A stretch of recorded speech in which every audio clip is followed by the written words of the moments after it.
Merci d'être venus si nombreux. Je suis là donc en tant que candidate de la 2e circonscription. Ça résonne, non? C'est bon? Bon.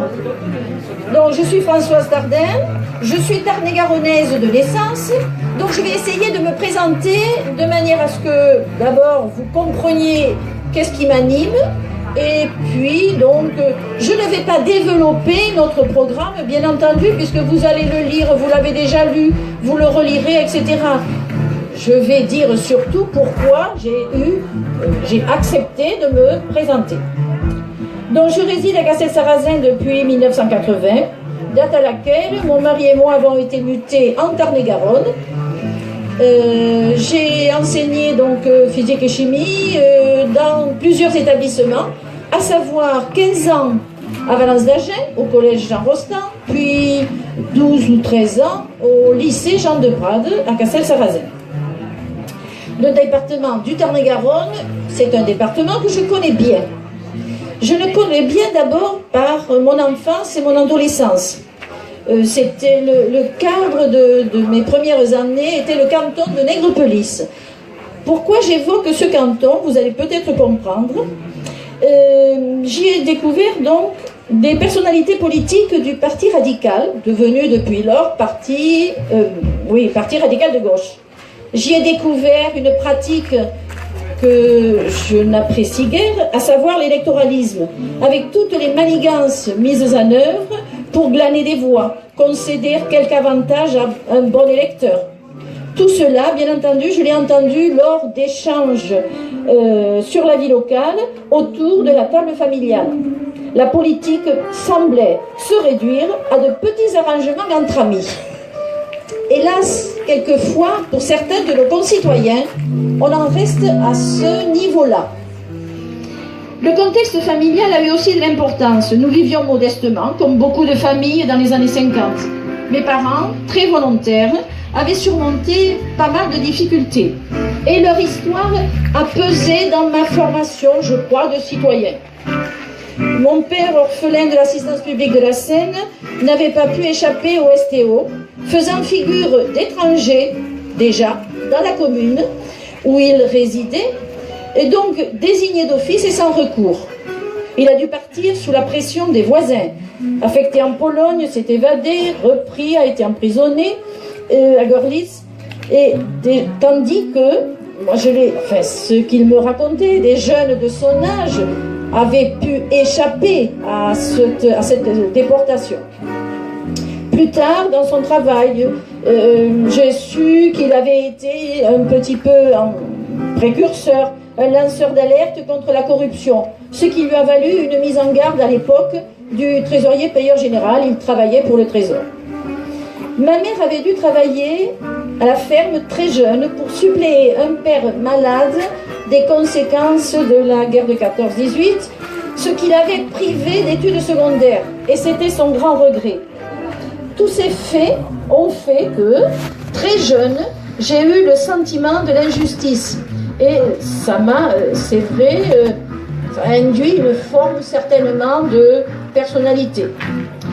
Je dois ajouter que mes parents avaient des qualités humaines reconnues qui ont contribué à créer une atmosphère familiale harmonieuse dans laquelle nous avons grandi à 4. C'est le patrimoine moral qu'ils nous ont légué qui a aussi participé à ma formation. Honnêteté, sincérité, droiture et générosité, ça c'est une reconnaissance que j'ai à mes parents.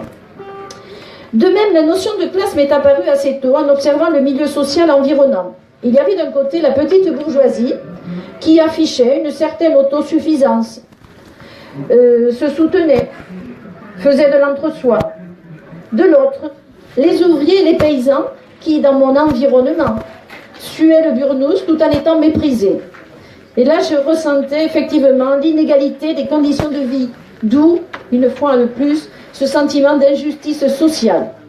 Ma conscience politique s'est dessinée ainsi. J'avais besoin d'exprimer ma révolte et d'affirmer mes idées. Donc voilà le cadre initial dans lequel s'est forgée ma personnalité. Viennent ensuite les situations que j'ai vécues pendant mes études et mon activité professionnelle.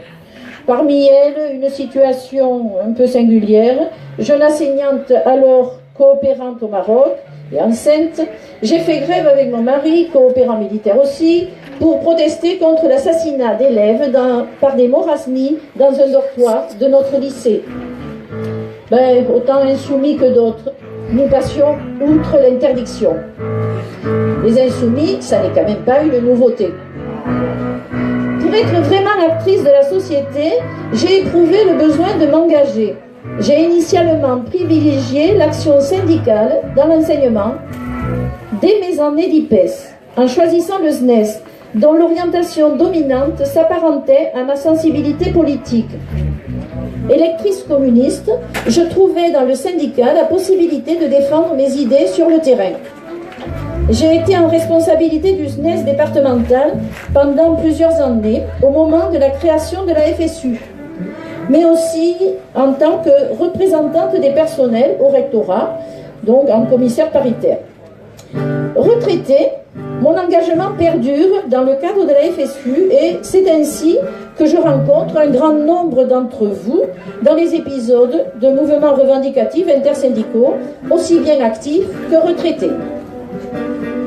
Ma liberté de retraité m'a permis ensuite de participer à la vie politique et associative locale, sollicitée par mes amis et camarades communistes de Castelsarrasin. J'ai siégé au conseil municipal de la ville, dans l'opposition au maire Bernard Dagen. Impossible de préciser l'appartenance politique car à Castelsarrasin, on prétend ne pas faire de politique. Le résultat est une inculture politique majeure qui aboutit à des votes inquiétants car irréfléchis et favorables, hélas, au Front National. 48,5% au second tour des présidentielles. C'est la première fois que le score montait aussi haut. D'autres participations à la vie locale. Je suis actuellement membre du comité de défense de l'hôpital intercommunal Castelsarrasin-Moissac. Les points chauds étant la défense de la chirurgie d'une part à Moissac et la reconstruction de la maison de retraite de Castelsarrasin que nous attendons depuis bientôt près de 10 ans. Je participe aussi activement à l'association de défense de la nature et de l'environnement qui est basée à Castelsarrasin pour l'ensemble du département. À ce titre, je me suis exprimée sur les nuisances à venir du projet de la LGV dans la plaine de la Garonne. Enfin, je plaide pour la défense de la gare de Castelsarrasin et la multiplication des arrêts de train, TER en particulier. Plus généralement, ou au niveau national, après le référendum sur le traité européen, le Front de gauche, ouvert à différents partis, aux citoyens et aux syndicalistes, m'a paru un outil capable de rassembler diverses sensibilités complémentaires pour qu'une véritable gauche de transformation puisse se faire entendre. J'ai adhéré, j'ai accepté dans ce cadre de porter nos idées et nos propositions communes pour l'amélioration de la vie de tous au cours de différents scrutins régionaux, départementaux et municipaux. En 2012, j'ai aussi apporté ma contribution de militante Front de gauche à la campagne présidentielle pour défendre la candidature de Jean-Luc Mélenchon. Je me dois d'insister ici sur le travail énorme des militants communistes qui n'ont pas économisé leur peine pour faire émerger la stature présidentielle du candidat Mélenchon en 2012. Mais en 2017, alors que les conditions de réussite auraient pu être réunies après le désastre du quinquennat Hollande, Jean-Luc Mélenchon, en candidat moderne, s'appuyant sur les réseaux sociaux, a choisi de s'imposer en candidat insoumis à l'ensemble des électeurs de gauche, reconnaissant du bout des lèvres le soutien du PCF, du Parti communiste. Même pas de remerciements pour les militants Front de gauche, dont j'étais, qui ont fait campagne pour Mélenchon jusqu'au 21 avril, pour les électeurs communistes qui ont largement suivi la consigne de vote pour Mélenchon au premier tour. Quel mépris! Voilà pourquoi, aujourd'hui, je suis très amère. Notre participation au bon score est indéniable. Mais nous sommes mis hors jeu de ce qui aurait pu être une belle victoire collective du peuple contre la gouvernance libérale. Toute discussion est restée vaine pour les candidatures législatives. Devions-nous nous effacer? Nous osons croire que les électeurs clairvoyants feront le choix de la constance, du travail régulier d'information, de la proximité avec les plus humbles et la population qui souffre, celle que nous représentons. Notre deuxième circonscription présente une situation particulière, à double titre. Donc voilà, je veux parler un peu plus de ce que nous vivons à Castelsarrasin. D'abord, 14 candidats, parmi lesquels, tout d'abord la candidate Sylvia Pinel, qui maintenant a le champ apparemment libre. Initialement, candidate au titre de l'entente PS-PRG, voilà que son horizon se dégage à droite, puisqu'aucun candidat à Macron ne viendra l'importuner. Il semblerait même, d'après ce que j'ai pu lire, quelle est l'investiture de la République en marche. Enfin, elle reste effectivement pour la préfecture inscrite sous l'étiquette PRG. Quelle sera la réaction des électeurs? En particulier, j'écrivais ceci il y a 2 jours, et les choses ont évolué. En particulier celle des militants de En Marche qui se sentent dépossédés, d'autant que le cordon ombilical avec Paris, pour eux, a été coupé. Ils n'ont plus d'accès au site de la République En Marche, plus d'échanges. Ce sont des pratiques dictatoriales, me dit l'une d'entre elles, qui m'a téléphoné. Tout simplement, nous avions eu un échange un jour, cordial, mais chacune restant sur ses positions, à Beaumont-de-Lomagne. Bon, je viens d'apprendre qu'une liste d'hiver gauche a été déposée par les déçus d'En Marche. Donc, le tableau évolue.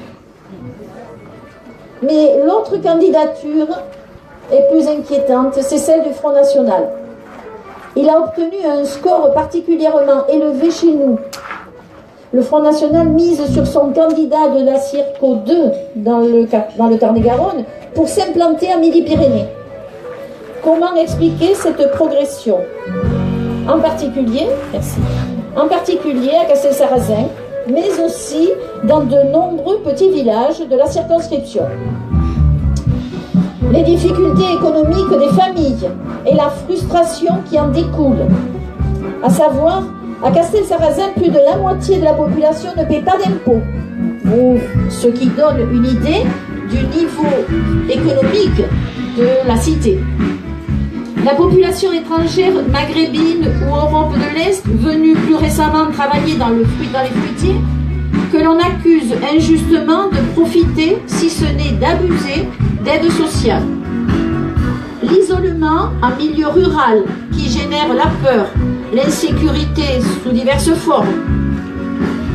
La jalousie parfois de voir bien réussir les jeunes générations issues de l'immigration. Abreuvés par des médias peu objectifs, sans culture politique et historique et refusant la discussion, une partie de la population s'accroche au discours simpliste du Front National. Et c'est là que la gauche, dans son unité, aurait tout son sens et tout son rôle. C'est-à-dire apporter des solutions qui détourneraient cette population en difficulté, la détourneraient quand même vers des élus qui représenteraient véritablement la défense de leurs intérêts. Dans ces conditions, l'attitude obstinée, si ce n'est jusqu'au boutiste, de la France insoumise va conduire à l'élimination de la gauche au premier tour de la législative. Il est à craindre qu'il y ait de nombreuses abstentions, car la déception est grande parmi les électeurs de gauche. J'avoue que je m'interroge sur le véritable objectif de M. Mélenchon. Détruire l'existant afin d'apparaître comme le grand sauveur de la gauche, avec la prétention d'être le seul détenteur de la vérité. Plus modestement, mais avec conviction, je propose ma candidature, celle du rassemblement de toutes celles et de tous ceux qui souhaite que le peuple entre au Parlement pour faire entendre ses exigences d'équité et de solidarité en lieu et place de la concurrence effrénée et de la loi du marché qui est de l'orientation néolibérale du nouveau président Macron. Se rassembler pour le progrès social, pour que l'humain soit vraiment la priorité, là est la solution. Je l'ai terminé. Je vous remercie.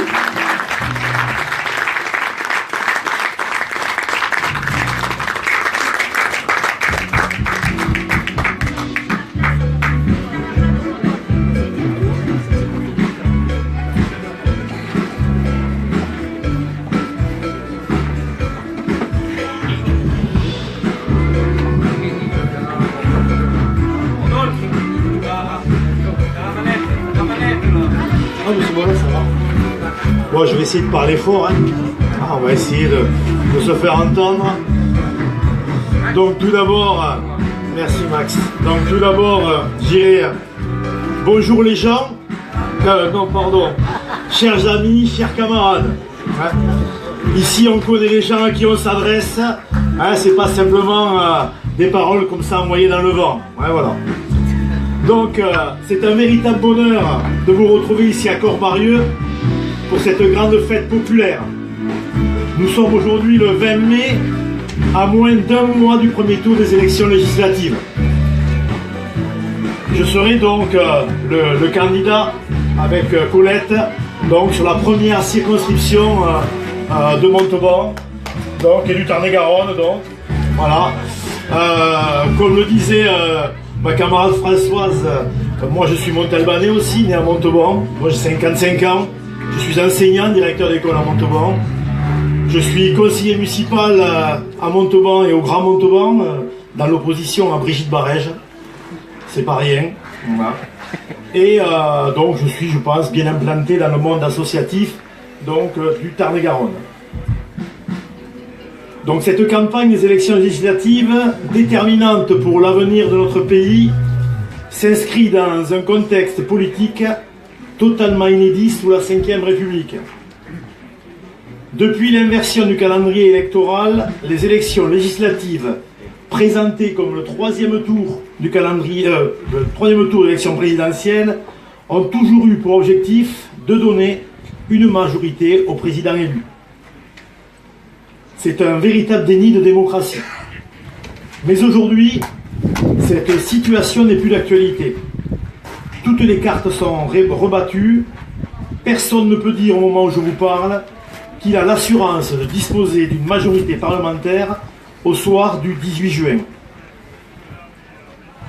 Alors que les députés sont les architectes des politiques de demain, les Français se voient systématiquement privés de débat lors de ces élections. Un seul mot d'ordre domine habituellement, donner une majorité au président. Alors oui, je vous le dis avec force aujourd'hui, nous avons les moyens de casser cette spirale. Nous devons et nous pouvons imposer dans le débat public des sujets de fond essentiels pour nos concitoyens et pour l'avenir de notre pays. Nous l'avons déjà fait contre l'évasion fiscale avec les frères Bocquet, qui étaient venus à Montauban il y a quelques semaines. Pour une sécurité de l'emploi et de la formation avec Frédéric Roche, pour défendre le fret ferroviaire et participer ainsi à l'avenir de notre planète avec Thomas Porte, ici présent. On était à Castel-Sarrazin, notamment dans le cadre de la défense de la gare de Castel-Sarrazin, pour expliquer l'imposture du Front National avec Marc Brignol. Prochainement, je vous l'annonce, nous mettrons en débat à la Maison du Peuple la défense de notre protection sociale qui va être attaquée de toutes parts lors de ce quinquennat avec la participation de Michel Limousin, docteur Limousin, donc, qui viendra nous parler de protection de la Sécu et des enjeux qui vont vite apparaître dans ce quinquennat. Oui, je l'affirme avec force, nous avons les moyens de faire entrer massivement le peuple de gauche à l'Assemblée nationale. Pour cela, il faut faire élire le maximum de députés communistes, front de gauche, progressistes, des députés de terrain, issus du monde du travail, des députés qui seront fidèles à leurs engagements, des députés qui seront les porte-voix des jeunes, des retraités, des salariés, des agriculteurs au sein de l'hémicycle. Des députés qui refuseront de baisser la tête devant le pouvoir de la finance et qui mettront au cœur de leur mandat l'humain et l'écologie.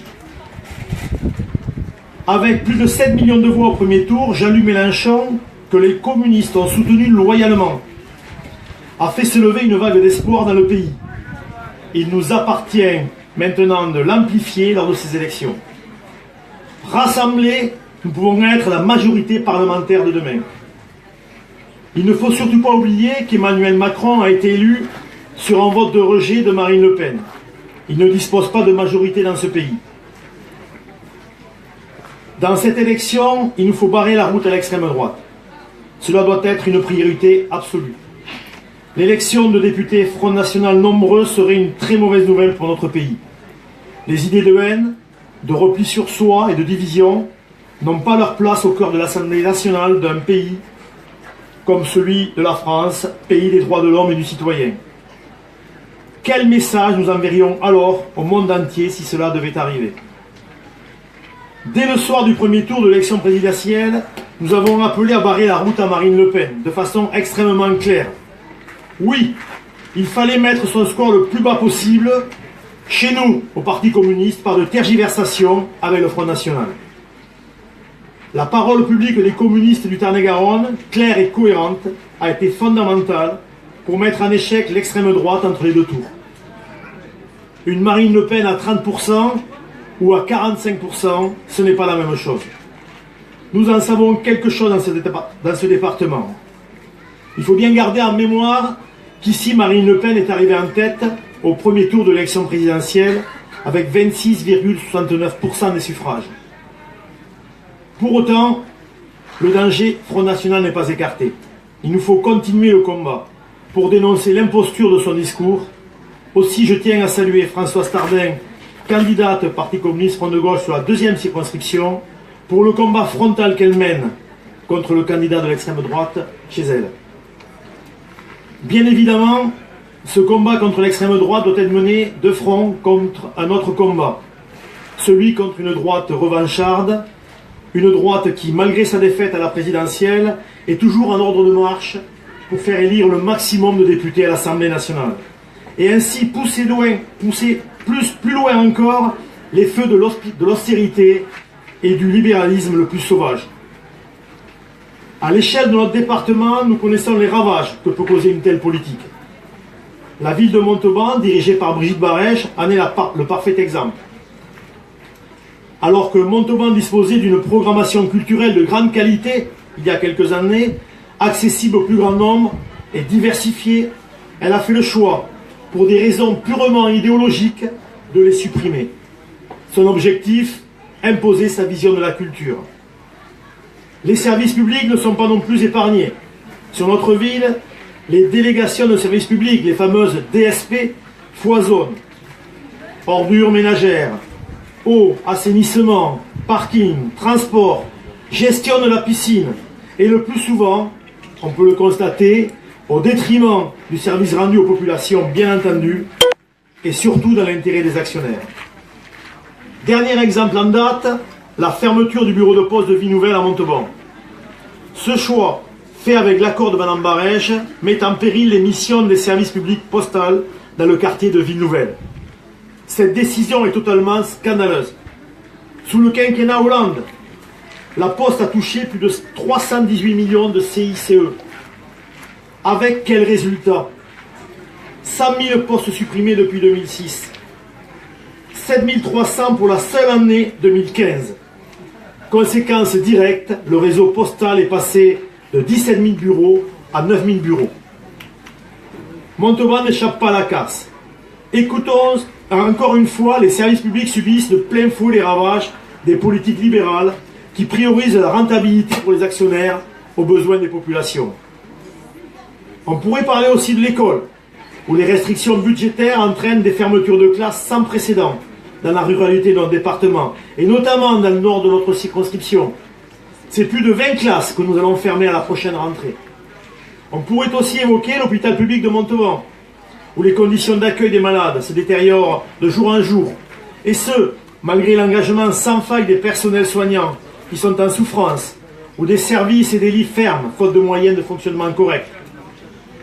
Dans un département où plus de 16,8% des habitants vivent en dessous du seuil de pauvreté, où le taux de chômage avoisine les 12%, 16 100 chômeurs de catégorie A, il nous faut de gros et forts services publics pour sortir de la crise.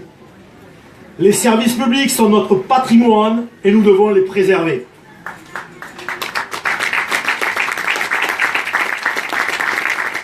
Malgré la défaite cuisante de François Fillon, la droite n'a rien changé de son programme. Ne nous y trompons pas. François Baroin, qui conduit la campagne des législatives pour les Républicains, ne s'en cache même pas. Réduction de 100 milliards de dépenses publiques, 28 milliards de baisse des charges sociales, destruction des services publics, suppression de 500 000 fonctionnaires, recul de l'âge de départ à la retraite. Face à Macron, la droite n'entend pas être dans l'opposition, mais bien dans la surenchère libérale, construite autour de la même axiome, à savoir la surexploitation des travailleurs. Bref, rien de neuf chez la droite. Fidèle à notre mot d'ordre, après avoir battu Le Pen, on va s'occuper de Macron. Ce jeune président qui a grandi dans les sphères de la haute finance, bercé par la douce musique du libéralisme, n'est en rien synonyme de renouveau. Nous connaissons tous son programme, ses idées. C'est un programme économique bon avec les riches et dur avec tous les autres, à commencer par les plus pauvres, que le nouveau président souhaite mettre en place. Suppression de 120 000 postes de fonctionnaires, augmentation de la CSG qui va concerner des milliers de retraités, réforme de l'assurance chômage, mise en péril du financement de la sécurité sociale, recul de l'âge du départ à la retraite. On le voit bien, c'est tout le champ de la solidarité qui va être mis en péril. La France a un nouveau visage politique. Son visage est neuf. La politique qu'il propose est très ancienne. Le risque est majeur pour notre pays. Nous ne sommes pas dupes. Alors, préparons-nous à lutter dans la rue, dans les semaines à venir, en souhaitant que les pros des clics sur les réseaux sociaux viennent nous rejoindre et manifestent à nos côtés.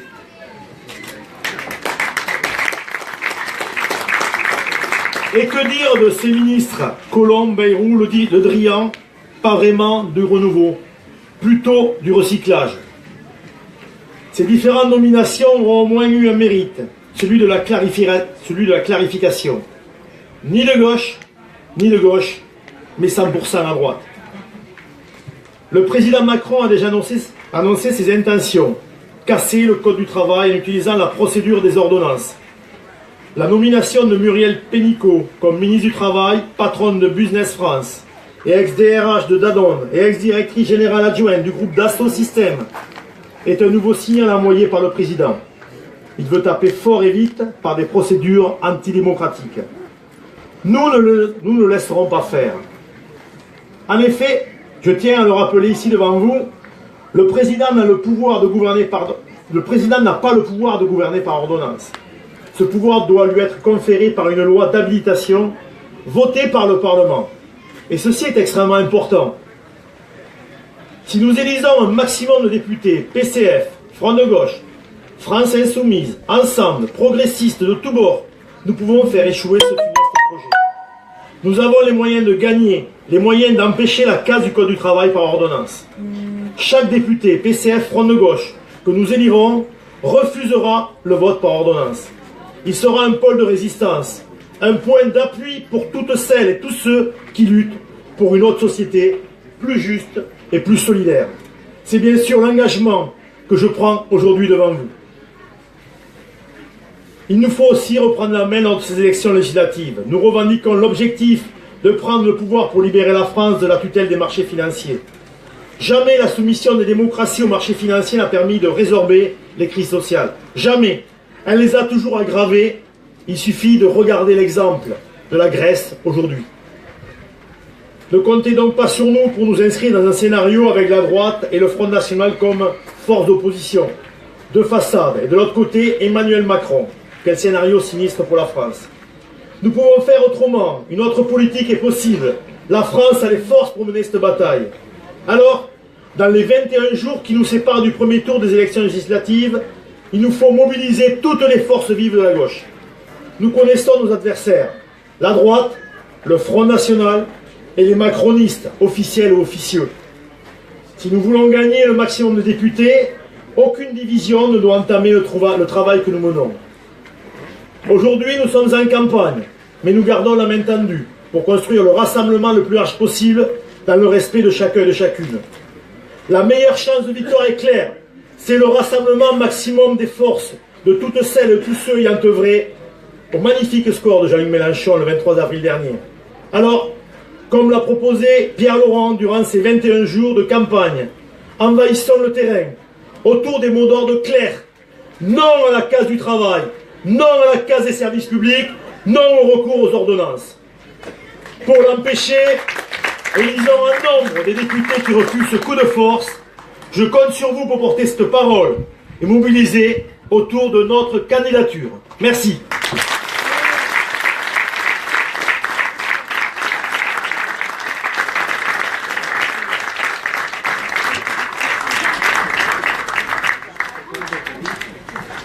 Bien, mesdames, messieurs, chers amis, chers camarades, quand on m'a proposé de venir ici à cette fête de l'humanité du Tarn-et-Garonne, on m'a dit, tu sais, bon, c'est un petit département, c'est une petite fédération, donc on fera comme on peut. Moi, je crois qu'en tout cas, c'est déjà une très belle réussite, et je sais que ces fêtes, elles existent, et elles n'existent que parce que depuis plusieurs semaines, depuis tôt ce matin, des bénévoles, des militants ont à cœur de faire que ce soit une très grande réussite. Et je vous propose que nous puissions tout d'abord les applaudir, ces femmes et ces hommes qui nous permettent de nous réunir cet après-midi.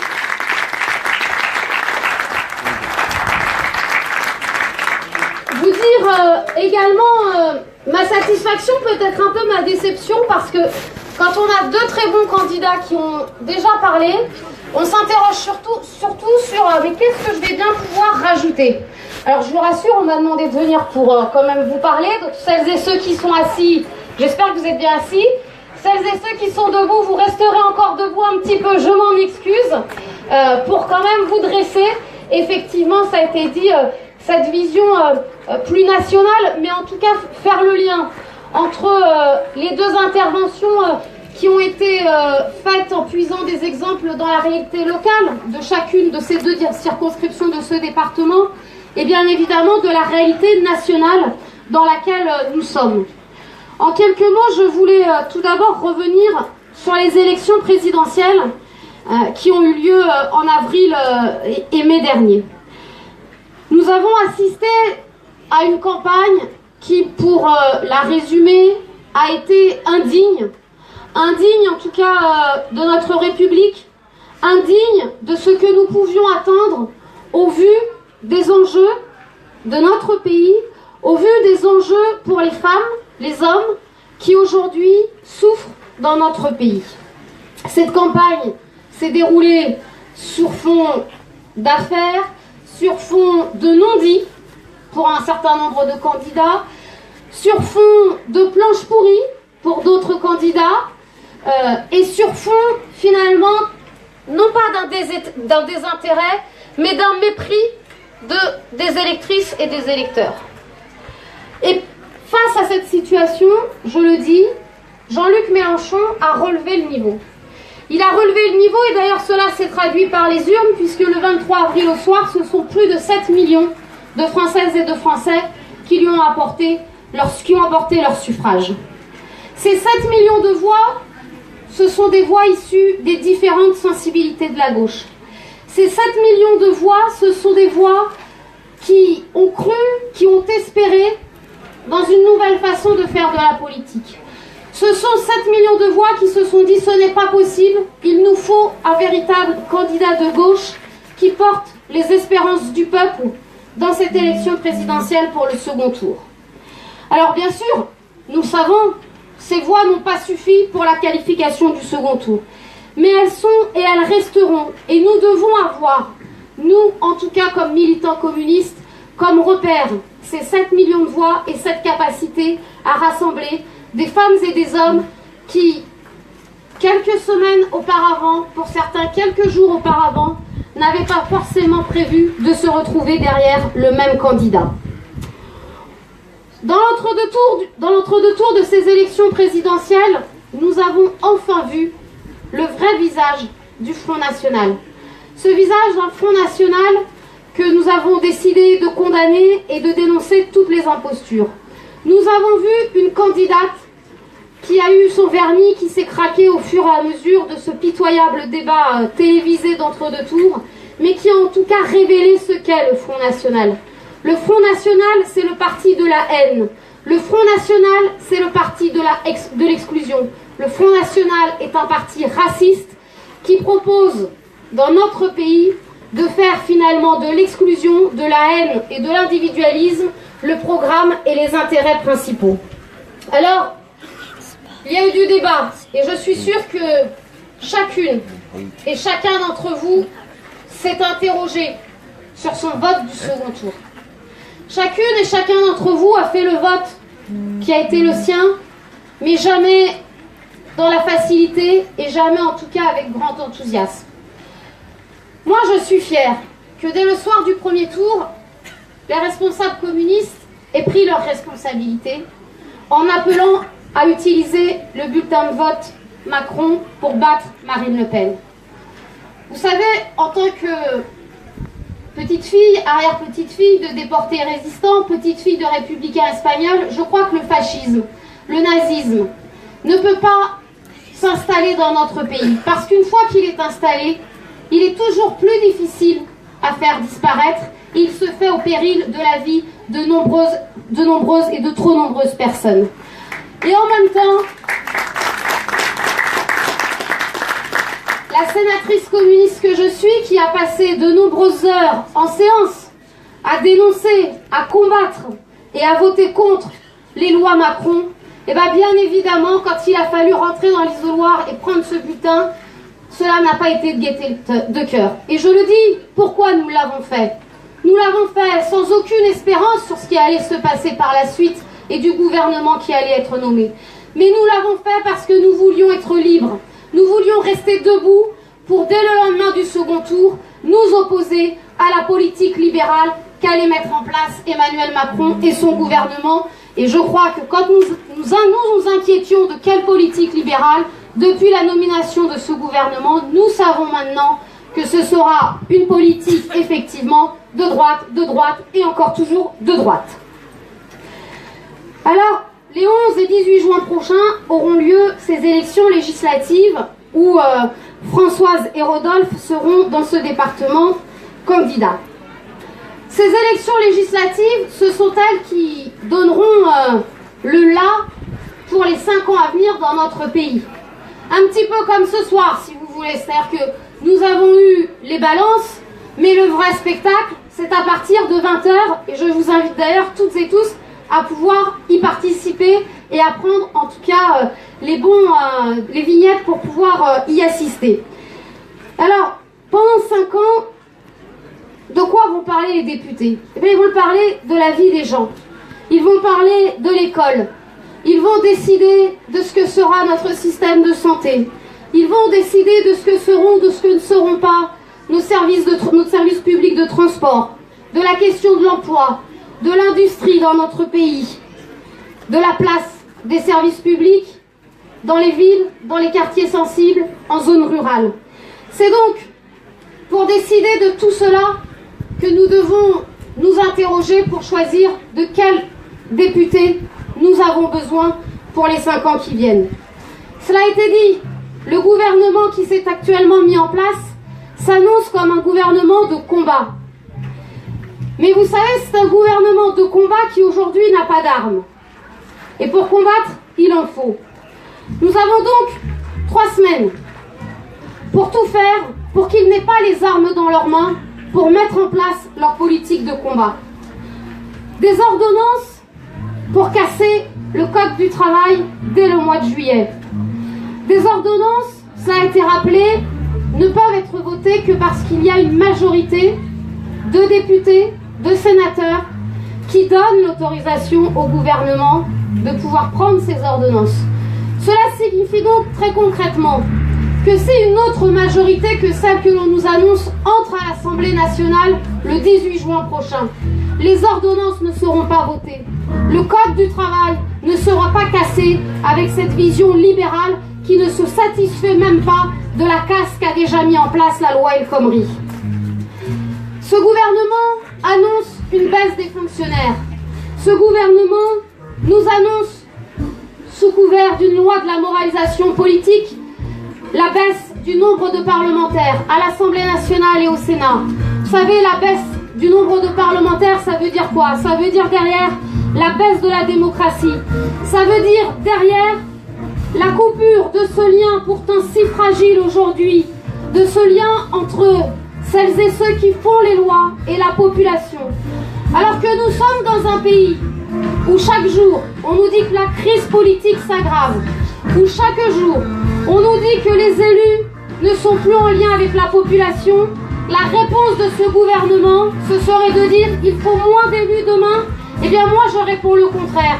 Nous avons besoin et nous aurons toujours besoin de plus d'élus sincères, plus d'élus respectueux de ce qu'ils font et de ce qu'ils disent dans leur campagne. Des élus qui au quotidien ont le souci de revenir vers leurs électrices et leurs électeurs pour travailler les projets de loi, pour porter de leur département jusqu'à Paris ce que vivent les femmes et les hommes dans leur circonscription. Enfin, et là je le dis peut-être encore plus en tant que sénatrice, le gouvernement nous annonce la poursuite de la baisse des dotations aux collectivités territoriales.